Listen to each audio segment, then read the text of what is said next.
আপনি কি নিজের যোগ্যতায় কখনো এরকম আশা করেন যে আপনি বিএনপির সর্বোচ্চ পদটিতে কখনো যাবেন, নাকি জিয়া পরিবারের বাইরে আসলে কেউ ওই পদের স্বপ্নও দেখতে পারে না?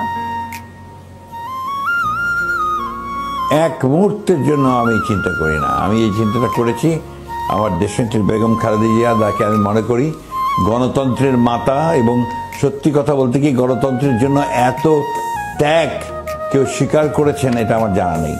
সেই নেত্রী আমার নেত্রী, এবং আমাদের ভারপ্রাপ্ত চেয়ারম্যান তারেক রহমান তিনি আমার নেতা।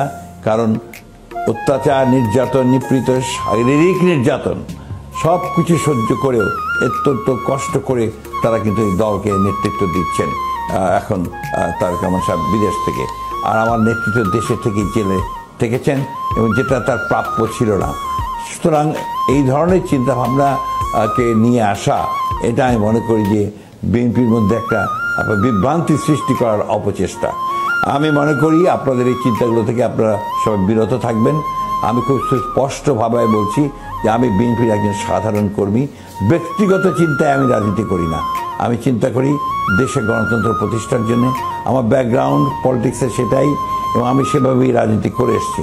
আমার নেত্রী দেশনেত্রী বেগম খালেদা জিয়া, আমার নেতা হচ্ছেন আমার তারেক রহমান সাহেব। এই ব্যাপারে একেবারে 100% আপনারা নিশ্চিত থাকতে পারেন। এবং অনুরোধ থাকবে একটা, যে দয়া করে এই ধরনের প্রশ্ন করে জনগণের মধ্যে কোনো বিভ্রান্তি যেন সৃষ্টি না হয় সেদিকে লক্ষ্য রাখবেন।